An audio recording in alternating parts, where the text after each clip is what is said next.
Hey y'all, welcome into this edition of Off the Front Porch, our weekly podcast exploring the Southern experience. My name is Tony Bauman, and thank you for coming along with me once again on my travels along the dirt roads and the highways of the American South.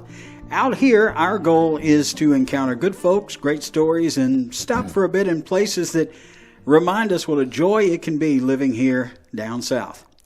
Last week, we stopped by Meadow Garden in downtown Augusta, Georgia for a taste of the ongoing 250th anniversary commemoration of the signing of the Declaration of Independence. Well, today, we arrive at the final destination of our three-part staycation series, exploring a few of Augusta, Georgia's most intriguing historical sites.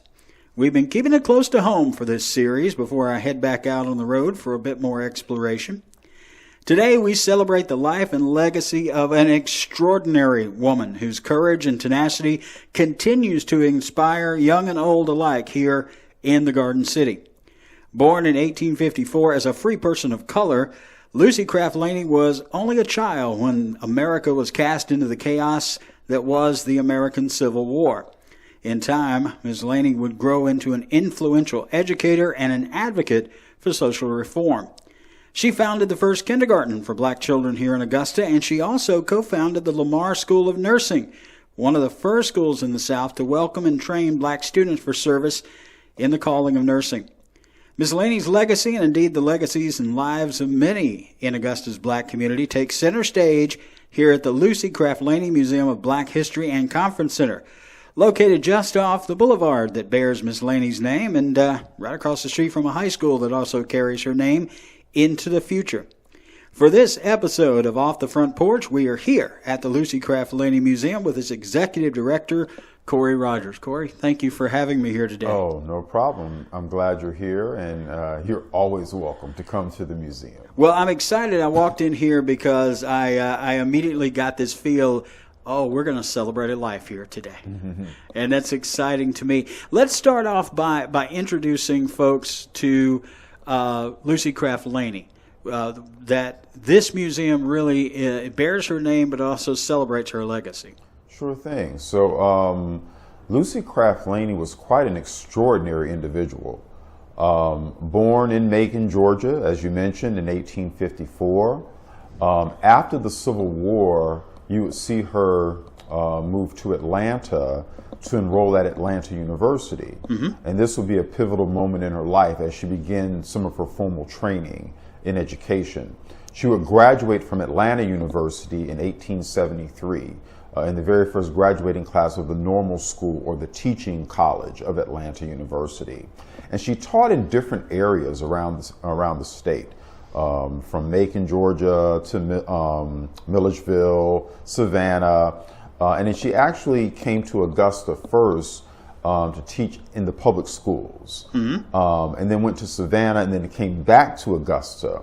It was on the second trip to Augusta, or second stay in Augusta, that she begins to formulate this idea to start a private school initially for young girls in the area. The school would be based out of the Fellowship Hall of Christ Presbyterian Church, where it was then located down in Telfair in Augusta, and then later moved to Gwinnett Street. And then Gwinnett Street in 1976 will become Laney Walker Boulevard. But prior to that, it was Gwinnett Street, since you had a lead-in with the America 250 in Button Gwinnett. So there's that little side note, little caveat. So they come together on Laney Walker Boulevard. They come together. So initially, she wanted the school to be for young girls, but some of the young boys in the neighborhood began to show up as well. So the school was co-ed pretty much from the very beginning. The school began to grow pretty quickly. And with all of the things swirling around the school, the growth, the rapid growth, she of course needed money, financing, donors. And so she goes to a Presbyterian conference in Minneapolis, Minnesota in 1886. And that's where she met Francine Haynes. Miss Haynes gave Miss Laney the opportunity through connections and with Northern Presbyterians.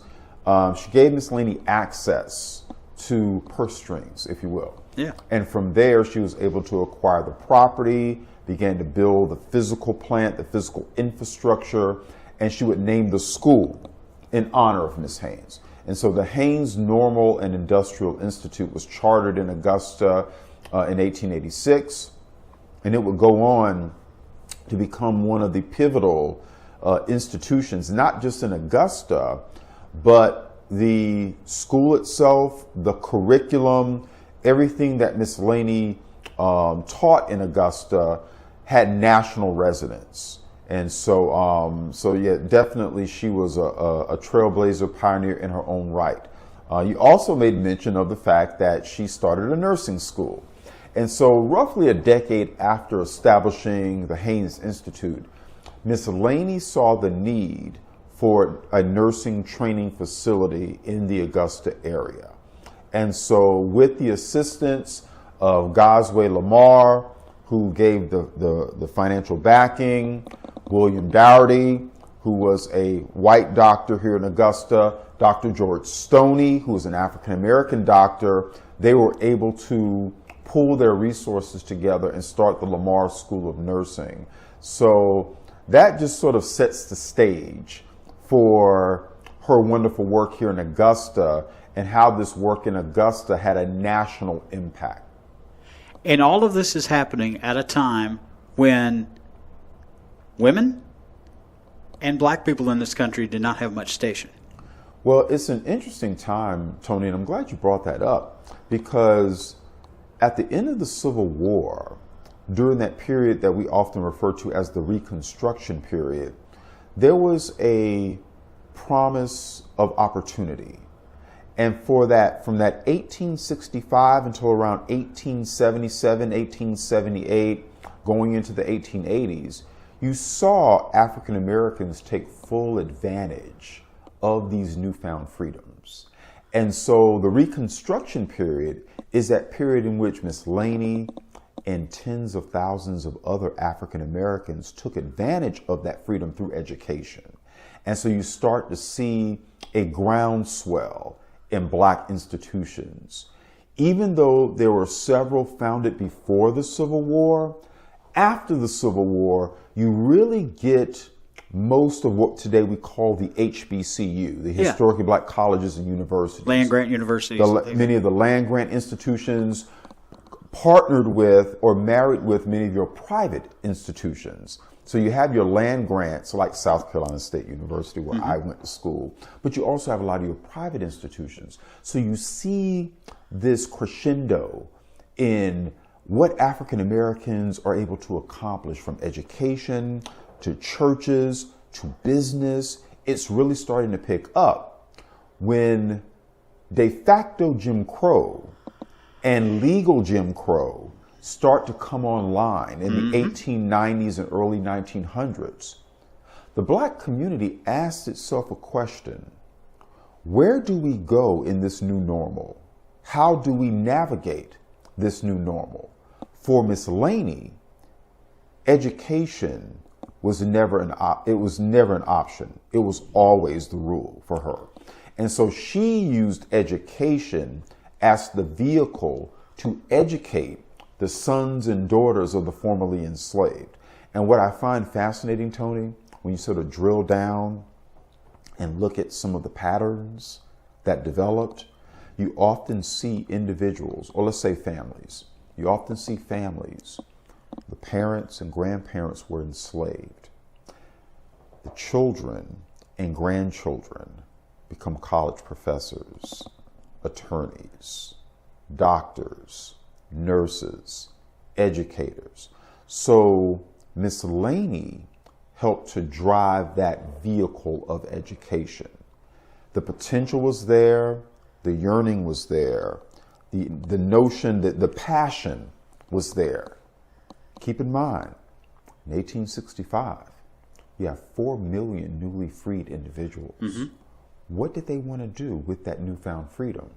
And so Miss Laney steps into that breach and says, okay, we're going to create a classical style education, partner it with a vocational style education, give young African Americans opportunity, various tracks, and let them choose their own adventure, so to speak. So, and that's pretty much what happened. She came in, she set the blueprint, and from there, others followed. And so her role really was creating opportunity. Yes. Now, her biography says she was born a free person of color. Yes. What does that mean? I mean, for folks who may not understand what that means in the context of pre-Civil War, post-Civil War Reconstruction. Sure. What did that mean? Did that give her more of an opportunity to do what she did? Yeah, for many African Americans pre-Civil War, or let me frame it this way. I think there's often this popular misconception that every person was enslaved or every person of color was enslaved pre-Civil War. When in fact, when the Civil War broke out, there were about 500,000 free people of color living in the United States. About half in above the Mason-Dixon and the other half below the Mason-Dixon. And they had been manumitted for a variety of reasons. Oftentimes, like in the case of the Tubman family here in Augusta, Richard Tubman left a provision in his will upon his death that those enslaved people would be free. Half stayed in the United States, the other half went to Liberia through Emily Tubman, his wife's sort of leadership, if you will, in terms of executing his will. So you have a variety of ways that people became free pre-Civil War. In many instances, Tony, you did have a level of flexibility that an enslaved person did not have. But let me just underscore this notion. Just because you were a free people of color it also meant that you still had certain parameters and certain boundaries. And so the bringing of the Civil War and the execution of what I often call the 3 Civil War amendments, gave freedom and possibility to everyone, not just enslaved people, but it gave additional rights to free people of color. So the 13th, 14th, and 15th Amendments. 15th, black men right to vote. 14th, citizenship rights, due process under the law. 13th, it freed the 4 million people. So with that being said, even with those people who were free pre-Civil War, post-Civil War, those amendments gave them additional rights, more freedom to move around and to tap into the American dream, so to speak. So that sets the stage for Miss Laney to be able to achieve what she achieved, and it was extraordinary. But as you also mentioned, there comes Jim Crow. Yeah, that had to be.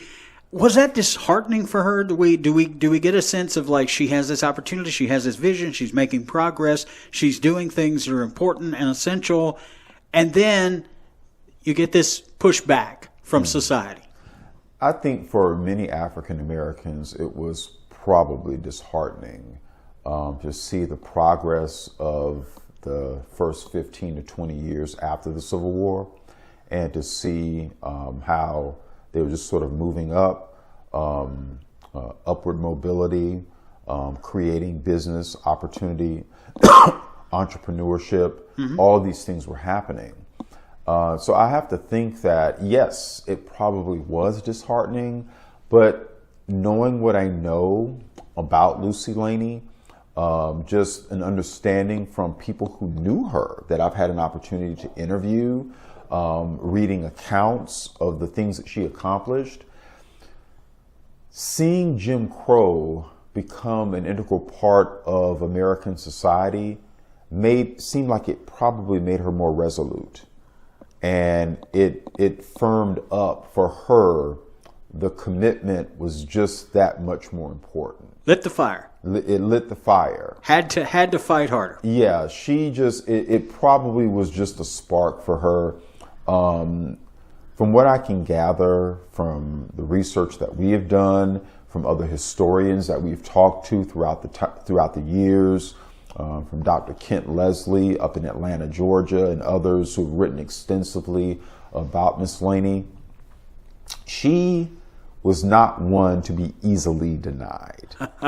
And so Miss Laney, who never had a family of her own, she never married, and in that respect, never had any children in a biological sense.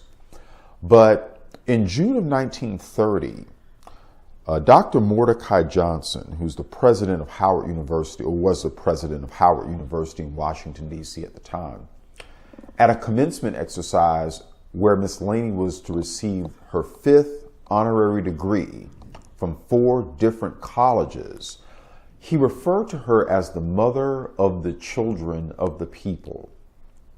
And that quote, that saying about Miss Laney, and I took a small snippet of a larger quote, that quote still resonates today. Mm-hmm. Here was a woman who, for all intents and purposes, put aside any personal, familial connection, familial growth, if you will, for the lack of a better term. She never had a family.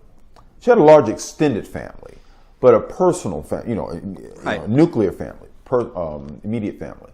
She never had this. But the community became her family. The children became her children.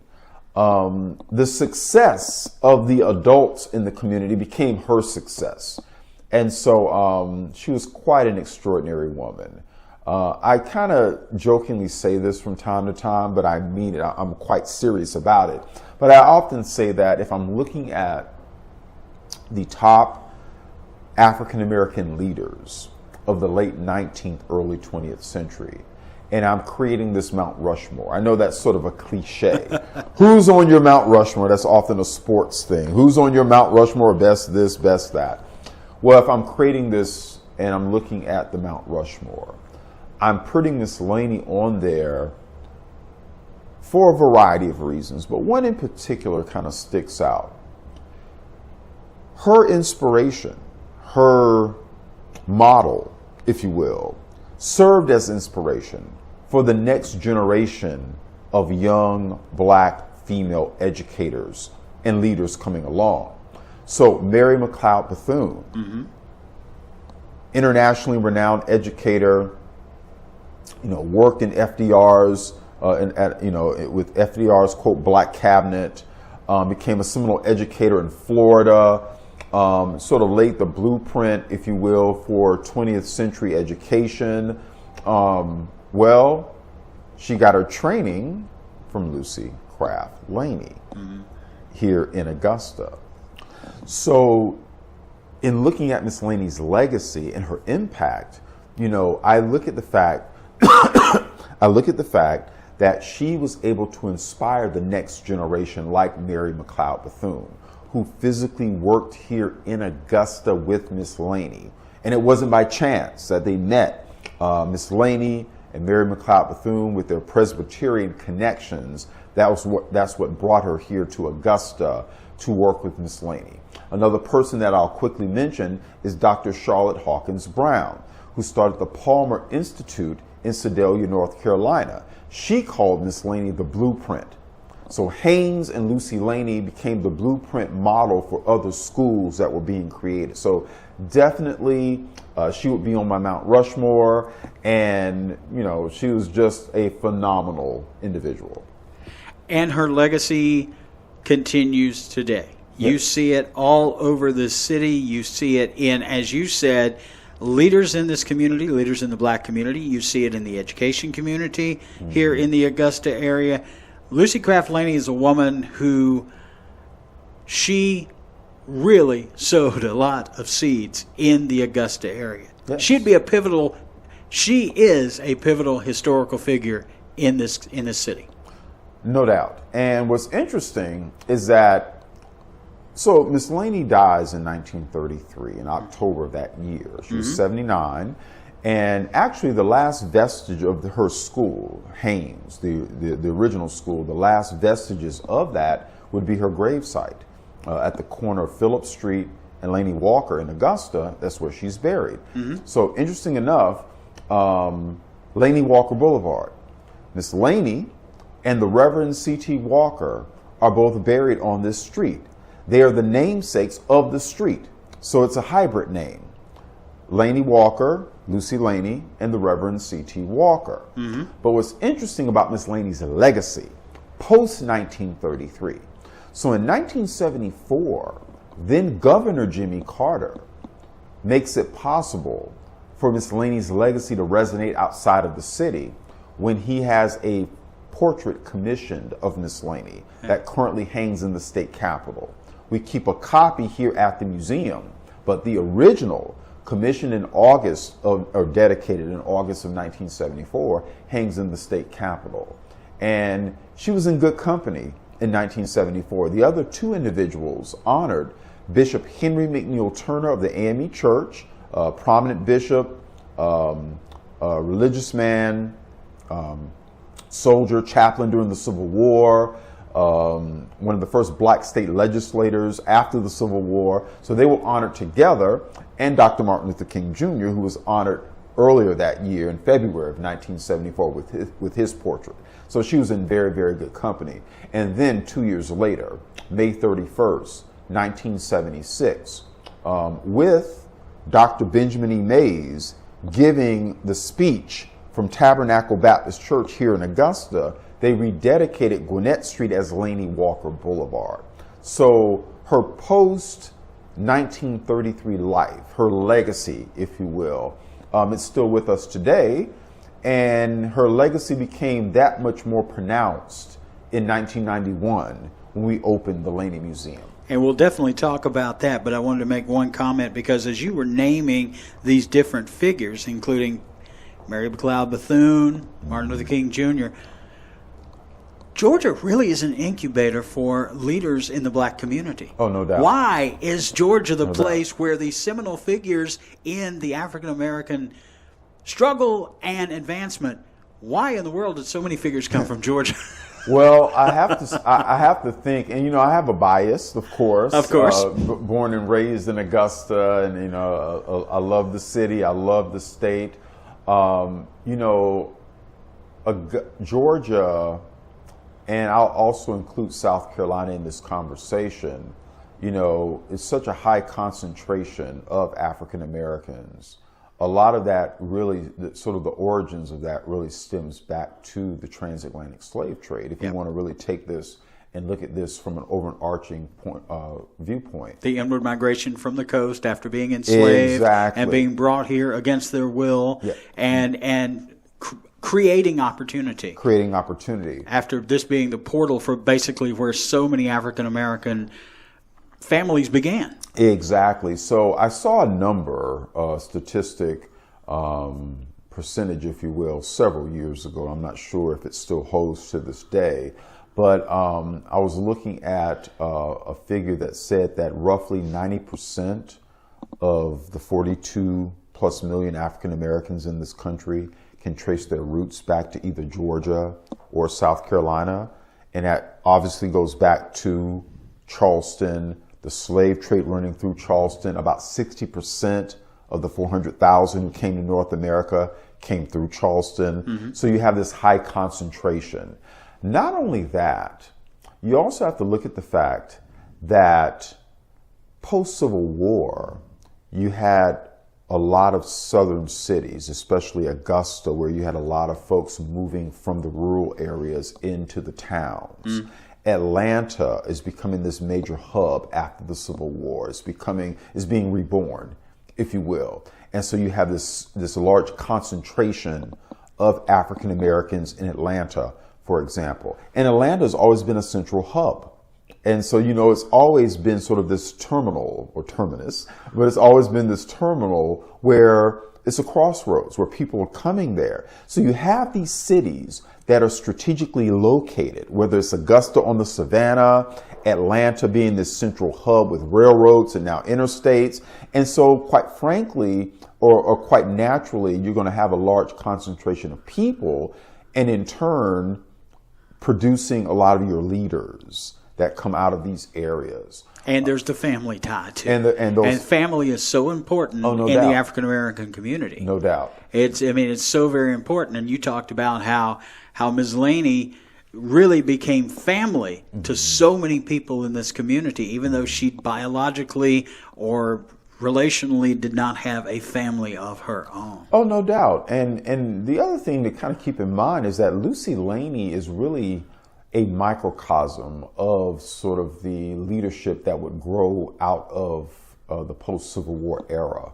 And I keep going back to that era because during Reconstruction is where you start to see this formation of a black leadership class that would eventually, going into the late 19th, early 20th century, become the leader, the foundational leadership of black society, not just in Georgia, not just in Augusta, but in the country writ large. You start to see the Booker T. Washingtons, the W.E.B. Du Bois, and those individuals start to kind of rise up. Now here in Augusta, along that same vein, you start to see Lucy Laney come into her own, but also the Reverend C.T. Walker. You also see Judson Lyons.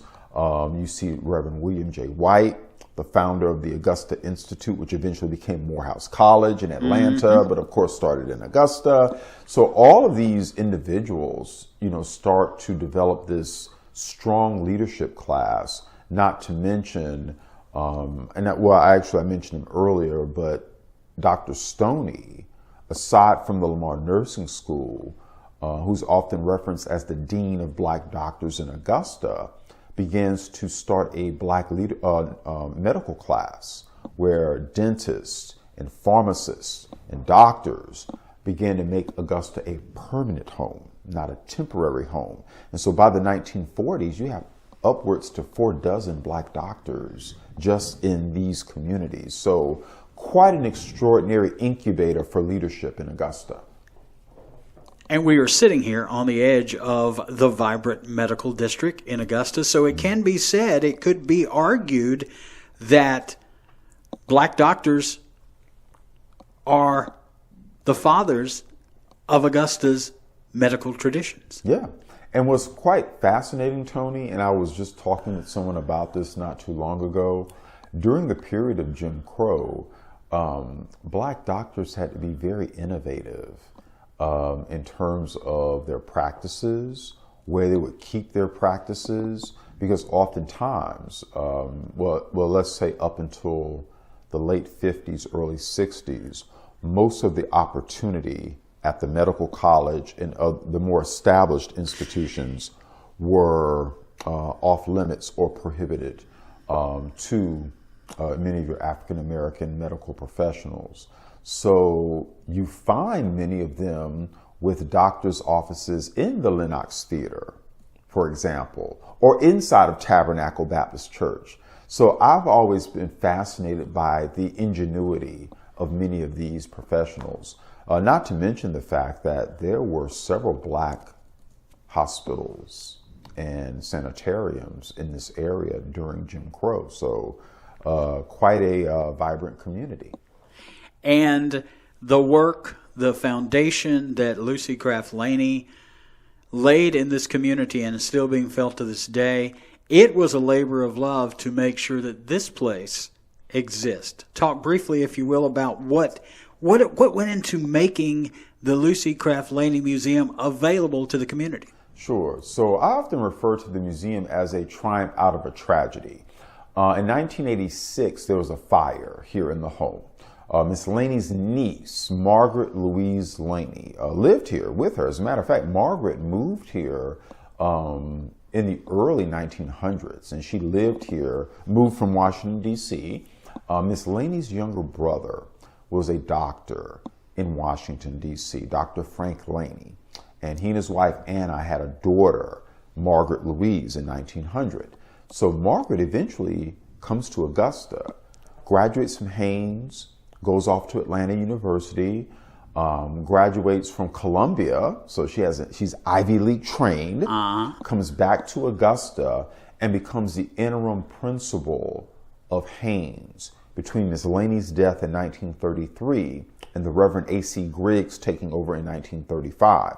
And he would remain principal of Haynes until the school closed in 1949. In any case, Margaret goes on to have this amazing career in education, teaching in the private schools, public schools, even at the newly opened T.W. Josie High School in the 1960s, and then she retires. Fast forward to 1986, she unfortunately loses her life in a house fire, an electrical fire here in the home. However, Margaret was a member of Delta Sigma Theta sorority, and members of the Augusta alumni chapter of Delta Sigma Theta, they were looking for a permanent residence, permanent place to meet. Now, prior to that, they were meeting at different places around Augusta. Often they would meet at a sorority sister's house. Sometimes they would meet over at the Shiloh Community Center on 15th Street. But when this property became, or when they saw the status of this property, they reached out to the Laney family. And the Laney family, with the sorority, executed the sale of the property. And the family mentioned that as they imagine or reimagine the use of this as a meeting spot, could they set aside part of the area as a dedication to Lucy Laney? And so that was sort of the seed that was planted for the museum. So they spent from 1986, 87 until 1991 making this into a museum. Now, there's one little caveat to all of this. The sorority does not govern the museum. They had the foresight to create a nonprofit. So Delta House Incorporated governs the Laney Museum, which is a separate entity, even though we share the space with the sorority. So this is still the Delta House, as we call it. And so the purpose of the museum part of it was not just to celebrate Miss Laney, even though she's obviously the most visible sign. The purpose was to celebrate Augusta's history. And I tell people that all the time. The Laney Museum is dedicated to the history of Augusta seen through the lens of the Black experience. And so this history is for everyone. And we talk about Miss Laney within the context of Black society in Augusta. So you're going to talk about Du Bois's visits to Augusta and speaking at the Haynes Institute. You're going to talk about Marian Anderson, the famous opera singer, when she came here and sang at Haynes in 1921. You're going to talk about the Reverend C.T. Walker and his international travels and the fact that John D. Rockefeller, William Howard Taft, George Washington Carver, and Booker T. Washington all visited him while he was here in Augusta at his church at Tabernacle. So we sort of weave all this history together to talk about the richness of Augusta. And I think that's what's so beautiful about this museum is it celebrates the legacy of one woman who was so influential, but it also celebrates the greater history of the Black community here in this in this area. Yes. It really does. As a matter of fact, you've got a new exhibit that just opened up on Black caddies. Well, actually, the role of the African American caddy in Augusta has become an integral part of the story that we tell here at the museum. And so we do this, or let me just say, the African American experience in the world of golf. And I'll frame it that way because we do several things here that are all kind of coalesced into this narrative that connects the museum to this Black golfing experience. So we have our annual golf tournament that we have every May at the Augusta Municipal Golf Course, which we call the Patch. The Patch. It's a sister now to the Augusta National. Exactly. It almost looks like a sister club. So we're excited that we're sort of the flagship tournament for the Patch every year. We also have our annual golf exhibition. Sometimes that exhibition will focus on the golfers. Sometimes it will focus on the caddies, and sometimes it's a hybrid. And then finally, we have this experience now called Men on the Bag. And Men on the Bag is a 1.5 hour theatrical experience that highlights the caddies from the Masters Golf Tournament and the Augusta National. And patrons who come out for Men on the Bag experience everything under the sun, from theater, dramatic readings, song, dance, the famous pimento cheese sandwich, the egg salad sandwich, and then the living caddies come out at the end to interact and talk with the audience. And so Men on the Bag has become a popular event here at the museum. Corey Rogers, I've got to say that I came here today to do a profile of the Lucy Laney Craft Museum of Lucy Craft Laney Museum of Black History. Yes. But I think what I have done is I've actually come here to discover a museum of Augusta history. Yes. And that is a beautiful thing to know that this woman really helps tell and put in context the larger history of Augusta. I would absolutely encourage anyone, I don't care what walk of life you're from, I don't care what color your skin is, you need to come to the Lucy Craft Laney Museum of Black History and Conference Center. Thank you. Because you will have a better appreciation for life in our community. I appreciate that, and we certainly will continue telling the stories. We will certainly continue to highlight this rich history and to remind people that Augusta's history is a very unique history, and we have a very unique story to tell here in our city, and we'll do our part here at the museum. And it's a shared history, my friend. Thank you. I appreciate it. Thank you. Thank Tony. you for listening to this edition of Off the Front Porch. I want to encourage you to check out the video version of this on our YouTube channel. Subscribe to our Facebook page and our Instagram page. And don't forget, you can now find all of our content on our brand new Substack. And there'll be a written story about this premiering after the podcast drops. All of our podcasts now will be archived on our Substack page. Thank you for listening to Off the Front Porch. I'll catch you next time. We're going south for next week's edition.